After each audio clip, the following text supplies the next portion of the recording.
परम पूज्य गुरुदेव परमवंदनीय माता जी की दिव्य उपस्थिति को साक्षी मानते हुए माँ गायत्री के पावन मंत्र के साथ मैं अपनी बात को आरंभ करना चाहता हूँ। एक बड़े ही महत्वपूर्ण भाव को, महत्वपूर्ण संकल्प को लेकर के अवतरित हुआ मंत्र है।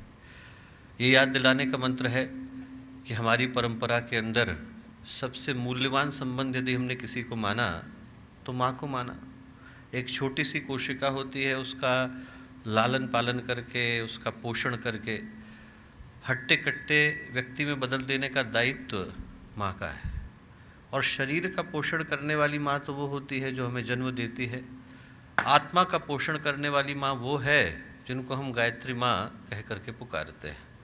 नर के अंदर के नारायण को उभार देने का दायित्व, इंसान के अंदर के देवता को जगा देने का दायित्व, मनुष्य के अंदर के भगवान को जगा देने का दायित्व जिस माँ के हाथों में है, उन्हीं को हम लोग गायत्री माता कह करके पुकारते हैं। वो संभावनाएं मनुष्य के जीवन के अंदर ही है, पर जगाने पर मिल पाती हैं। धरती के अंदर अन्न होता है पर जोतने पर मिलता है। खदान के अंदर रत्न होते हैं पर खोदने पर मिलते हैं। दूध के अंदर घी होता है, मथने पर मिलता है। और इंसान के अंदर भगवान होता है, जगाने पर मिलता है। वो जगाने का जो कार्य है वो गायत्री का ये पावन मंत्र करता है। स्थिरचित्त शांत मन के साथ उस शक्ति का आवाहन हम लोग करते हैं जो हमें सद्ज्ञान सद्भाव की ओर लेकर के चलती है। माँ गायत्री का ये पावन मंत्र साथ साथ ओम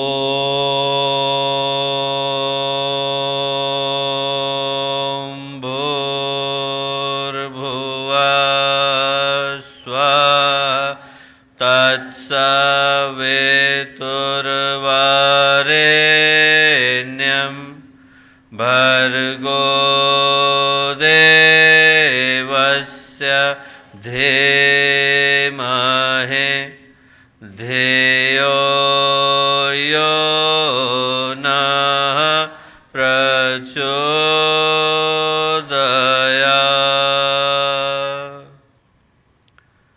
परम पूज्य गुरुदेव परमवंदनीय माता जी के दिव्य संरक्षण में मित्रों, आज एक बड़े महत्वपूर्ण विषय को ध्यान में रखकर हम लोग यहाँ उपस्थित हैं। और ये बड़े गौरव की बात है कि इस देवभूमि उत्तराखंड की भूमि से ज्ञान की विज्ञान की धाराएं अनेकों बार बहीं।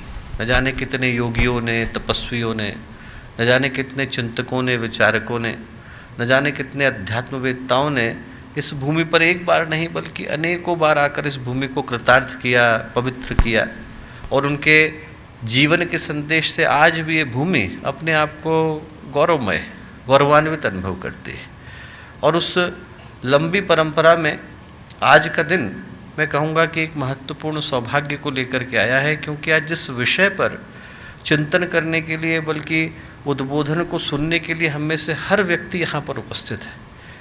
खासकर वो विद्यार्थी जो यहाँ पर उपस्थित हैं, मैं उनसे कहना चाहता हूँ कि आज के दिन को एक बड़े महत्वपूर्ण क्षण की तरह हम लोग स्वीकारने का कार्य करें।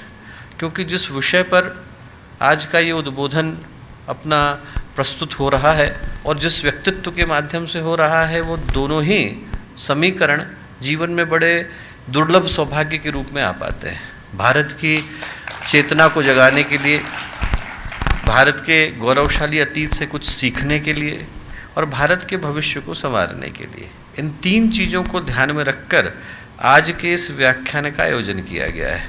और ये विषय इसलिए महत्वपूर्ण हो जाता है क्योंकि समय ही भारत के जागने का है। ये समय भारतीय संस्कृति के करवटें बदलने का है, भारतीय अस्मिता के जागरण का है और भारतीय स्वाभिमान का अट्टहास करने का है। और ऐसे युगांतकारी समय में जिसकी नींव न जाने कितने ऋषियों के द्वारा, चिंतकों के द्वारा, तपस्वियों के द्वारा वर्षों से रखी गई, उसके आज एक बड़े ही महत्वपूर्ण सोपान पर, पड़ाव पर आकर के हम लोग खड़े हुए हैं। और ऐसे समय में इस विषय पर यदि इस राष्ट्र को आगे की तरफ बढ़ना है और एक सौभाग्यशाली भाव के साथ बढ़ना है, तो किस दिशा का निर्धारण अनिवार्य हो जाता है। उस भाव को केंद्र में रखकर आज के इस व्याख्यान का आयोजन किया गया है। तो आज का दिन एक गंभीर भाव को लेकर के आया। और यदि हम लोग उसकी रूपरेखा के विषय में सोचें, पृष्ठभूमि के विषय में सोचें, तो इस दृष्टि से सोच करके देखें कि यदि भारत की नियति यही है, भारत की भवितव्यता यही है कि भारत जागे, ये देश जागे, राष्ट्र जागे, राष्ट्र की संस्कृति की चेतना जागे और भारत को देख करके पूरा विश्व जागे, पूरे विश्व के अंदर की चेतना जागे, तो वो करने से पहले इस देश का जो गौरवशाली इतिहास रहा उसके पृष्ठों में से उन बिंदुओं को निकालना अनिवार्य हो जाता है जिनसे भारत के भविष्य की रूपरेखा को रचा जा सकता है। ये भारत की भूमि अद्भुत रही। ये भूमि तो वो भूमि रही जहाँ पर अन्य देशों में जाने से पहले तत्व ज्ञान ने आकर के अपना निवास स्थान बनाया था। ऐसी भूमि और कोई होगी क्या?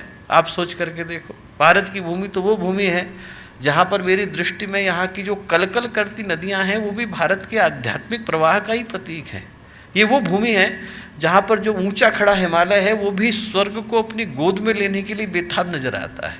ये वो भूमि है जहाँ पर विश्व के सर्वश्रेष्ठ ऋषियों ने अपने पदचिन्ह कभी धरे थे। और ये वो भूमि है जहाँ पर ज्ञान ने, विज्ञान ने, योग ने, तप ने, धर्म ने, अध्यात्म ने, इन सारी महत्वपूर्ण जिज्ञासाओं ने पहली बार अपने स्वरूप को धारण किया था। उनके अंकुर पहली बार यदि किसी भूमि पर फूटे तो भारत की भूमि पर ही फूटे। जैसे हम आत्मा को कहते हैं कि वो अनादि है, अनंत है, अमृत रूप है।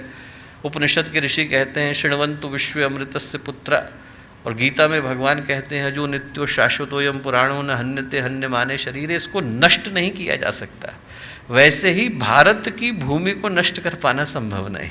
इसके ऊपर आघात पहुंचाए जा सकते हैं पर इसका नष्ट हो पाना संभव नहीं।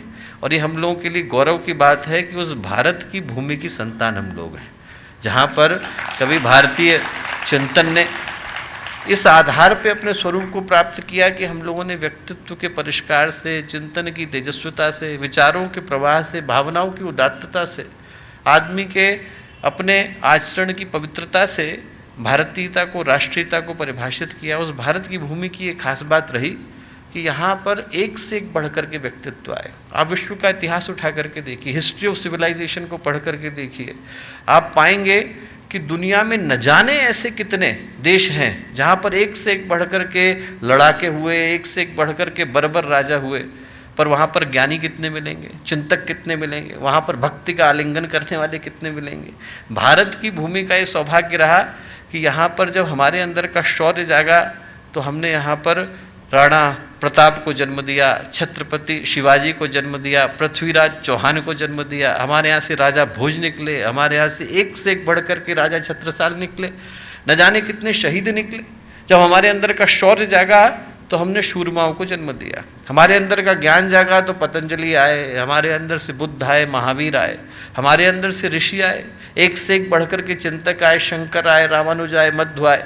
और जब हमने भक्ति का आलिंगन किया तो यहाँ से मीरा निकली, सूर्य निकले, चैतन्य निकले, एक से एक बढ़कर भक्ति काल के कवि निकल करके आए। ऐसा कोई मानवीय व्यक्तित्व का आयाम नहीं है जहाँ पर मनुष्य की प्रतिभा का जो अंतिम शिखर हो सकता है वो भारत में छुआ न गया हो। ये भारत का बड़ा सौभाग्य रहा कि यहाँ पर एक से एक बढ़ कर के महापुरुष आए। और अंत में जब ऐसा लगा कि जन जागरण की आवश्यकता है तो यहाँ पर पूज्य गुरुदेव जैसे महापुरुष निकल करके आए, जिनने करोड़ों के हृदय पर जाकर के हस्ताक्षर किए। पर आज के दिन मैं सिर्फ इतिहास का महिमा मंडन करने के लिए नहीं खड़ा हुआ हूँ, ये कहने के लिए नहीं खड़ा हुआ हूँ कि हमने क्या किया, बल्कि ये कहने के लिए खड़ा हुआ हूँ कि हमें करना क्या है। ये बातें तो सिर्फ इस उद्देश्य के साथ मैंने बताई कि हमारे रक्त में खून किसका बहता है उसका हम लोग स्मरण कर सकें और ये याद कर सकें कि जिसको हम भारतीय संस्कृति बोलते हैं, बृहत्तर भारत बोलते हैं, उसकी सीमाएं कितनी व्यापक थी। यदि आप पहले के इतिहास को उठा करके देखें तो दुनिया का ऐसा कोई कोना नहीं जहाँ पर भारतीय संस्कृति न पहुँची हो। स्वीडन का अंतिम शिखर पहुँच जाइए, स्कंद के पुत्र के नाम से स्कैंडिनेविया कहलाया, और उसका जो बिल्कुल अंतिम शिखर है जहाँ से आर्कटिक शुरू हो जाता है वहाँ पर उपासना का जो स्थल है उसे उपसला कह करके पुकारते हैं। कश्यप ऋषि के पत्नी हुई दिति, अदिति, दिति से दैत्य हुए, दनु से दानव हुए, और जो दनु है उन्हीं के नाम पे डेन्यूब रिवर पड़ी। जब वो नीचे की तरफ आई तो रमणी से रोमानिया बन गया, ऋषि से रशिया बन गया, और नीचे आए तो कंधार गांधार में बदल गया, अपगण अफगानिस्तान में बदल गया। आप नीचे की तरफ चले जाएं तो श्रीलंका भारत का हिस्सा था, काष्ठमंडप काठमांडू बन गया, मलयाचल के झोंके आते वाला मलेशिया हो गया, वो जो गरुण को पूजने वाले हैं वो इंडोनेशिया में बदल गए, और जो निपुण था वो निप्पॉन बदल गया, आज भी जापान के नाम से जाना जाता है। ऐसा दुनिया का कोई हिस्सा नहीं जहाँ पर आप भारतीय संस्कृति के हस्ताक्षर को महसूस न कर सकते। और इतना बड़ा देश, इतना बड़ा विश्व, इतनी बड़ी संस्कृति, इतने बड़े पद चिन्ह, यदि बड़े से बड़ा क्रिटिक भी होगा वो कहेगा कि चलिए अपने मन से कह रहे हैं इन बातों को, इतना तो मानेगा कि गुप्त वंश भारत में निकला, इतना तो वो भी मानेगा कि गुप्त वंश के समय में बृहत्तर भारत था, इतना तो वो भी मानेगा कि जो गुप्त वंश की अंतिम सीमाएं थी वो अजरबैजान को छूती थी, अग्नि देवता का मंदिर था, आज भी 2400 साल पुराना मंदिर है, आतिश शाह के नाम से जाना जाता है। आप अंदर प्रवेश करेंगे तो 2600 साल पुराना मंदिर, जिसको यूनेस्को ने कल्चरल हेरिटेज कह करके पुकारा है, यहाँ से 5 घंटे की फ्लाइट है, तब जाकर के आप वहाँ पहुँचते हैं।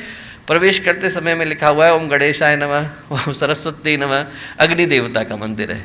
आप सोच करके देखिए, उस सिरे से लेकर के इस सिरे तक एक बृहत्तर भारत था, और जितना बृहत्तर भारत था निश्चित रूप से उसका एडमिनिस्ट्रेशन उतना ही महत्वपूर्ण हो जाता है। न केवल सिविल एडमिनिस्ट्रेशन महत्वपूर्ण था बल्कि आर्मी का एडमिनिस्ट्रेशन महत्वपूर्ण था। सिविल एडमिनिस्ट्रेशन में आज की तारीख में जितने शब्द प्रचलन में, उनमें से ज़्यादातर गुप्त वंश समय की प्रशासनिक व्यवस्था से निकल करके आए। राष्ट्र वहीं से निकला, जनपद वहीं से निकला, आयुक्त वहीं से निकला, अमात्य वहीं से निकला, मंडल वहीं से निकला, और इतना बढ़िया सिस्टम था। भुक्ति भोग प्रदेश 3 प्रोविंसेस में बांटते थे, उसको और बांटा, राष्ट्र आया, राष्ट्र को बांटा, प्रदेश आया, प्रदेश को बांटा, विषय आए, विषय को बांटा, संभाग आए, संभाग को बांटा, ग्राम आए, ग्राम को बांटा, वीथियाँ आए, वीथियों को बांटा तो बिहार में बदल गया। एकदम ऊपर से लेकर नीचे तक की सिविल एडमिनिस्ट्रेशन की एकदम सॉलिड व्यवस्था थी। और आर्मी की उससे ज़्यादा ज़बरदस्त थी। आर्मी में जब एक हाथी चलता था तो हाथी के साथ 3 घुड़सवार चलते थे। एक हाथी है, हाथी के ऊपर महावत बैठा है, 3 घुड़सवार चल रहे हैं, आगे की जरूरत नहीं, हाथी अपने आप निपट लेगा, हाथी के सामने कौन आएगा। तो हाथी के साथ 3 चलने वाले घुड़सवार, एक ऊपर बैठा हुआ महावत, और इधर की तरफ गए तो जहाँ पर रथ चल रहा है, रथ में उसके दोनों पहियों की तरफ में 2 चलते थे जो उसकी रक्षा के लिए चलते थे, पीछे 4 घुड़सवार चलते थे, 5 पदाती चलते थे जो पैदल चलने वाले सीने के, और ये मिलकर के क्या कहलाते थे, पत्ते। 3 पत्ती मिली तो एक सेनामुख हुआ, 3 सेनामुख मिला तो क्या बना, गुल्म, 3 गुल्म बने तो एक गण बना, 3 गण जुड़े तो वाहिनी हुई, 3 वाहिनी जुड़ी तो प्रूतना बनी, 3 प्रूतना जुड़ी एक चमू बना, 3 चमू जुड़े तो एक अनिकिनी बनी, 10 अनिकिनी बनी तो एक अक्षोहिणी बन गई। एक अक्षोहिणी के अंदर में 3,71,790 तो पैदल चलने वाले सैनिक हुए, 1,09,350 घोड़े हो गए, 21,780 हाथी हो गए। अब आप सोच के देखो, महाभारत के समय में कौरवों के पास 11 अक्षोहिणी सेना थी, पांडवों के पास 7 थी, कितने लोग उस मैदान के अंदर रहे होंगे। इतनी सॉलिड व्यवस्था भारत में एकदम अंतिम से लेकर के ऊपर तक की व्यवस्था उस समय में दी गई। और यदि हमें भारतीय प्रशासनिक व्यवस्था को देखना है तो उसका इससे बढ़िया उदाहरण हमें देखने को नहीं मिल सकता जितना गुरुदेव ने शांति कुंज के अंदर गायत्री परिवार के अंदर बनाया। 2 ही चीज़ें हैं आज की तारीख में लोग एडमिनिस्ट्रेशन को आदृत करते हैं, एक है ह्यूमन रिसोर्सेज, एक है फाइनेंशियल रिसोर्सेज। फाइनेंशियल रिसोर्सेज के लिए 10 पैसा प्रतिदिन हर व्यक्ति दे, 3 रुपये महीना होता है, हर व्यक्ति के अंशदान से पूरा गायत्री परिवार चल जाता है। समयदान के लिए आप 1 घंटा समाज के लिए निकालिए, या फिर 1 हफ्ता निकालिए, या साल का 1 महीना निकालिए, हर व्यक्ति के समयदान से, उसकी प्रतिभा से इतना बड़ा ह्यूमन रिसोर्सेज चल जाता है। वो जो व्यवस्था है वो भारतीय चिंतन, भारतीय संस्कृति के इतने गहरे भाव के साथ आई कि यदि उसका सही सम्यक पालन न केवल भारत में हो बल्कि पूरे विश्व के अंदर हो तो आप विश्व को पल भर में बदलता हुआ देख सकते हैं। आज का जो दिन है वो इन्हीं ज्ञान की बातों को सीखने समझने के लिए आया। हम लोगों के लिए बड़ा गौरव का क्षण है कि एक ऐसे व्यक्तित्व के माध्यम से इन बातों को सुन पा रहे हैं जिनका स्वयं का जीवन न केवल एक कुशल प्रशासक का रहा बल्कि भारतीय संस्कृति के एक बड़े अग्रदूत का रहा। तो दोनों ही दृष्टि से जो निपुण हैं और दोनों ही दृष्टि से जो श्रेष्ठ हैं, आज वो उनके अपने परिवार गायत्री परिवार के अंदर उपस्थित हैं। उनका एक बार पुनः यहाँ स्वागत करते हुए मैं पुनः सबको शुभकामनाएं और मंगल कामनाएं प्रदान करता हूँ। बहुत सारा धन्यवाद, बहुत सारी शुभकामनाएं। हमारे YouTube चैनल शांति कुंज वीडियो गायत्री परिवार को सब्सक्राइब करें एवं बेल आइकन जरूर दबाएं ताकि गायत्री परिवार की विभिन्न गतिविधियों की जानकारी आपको मिलती रहे।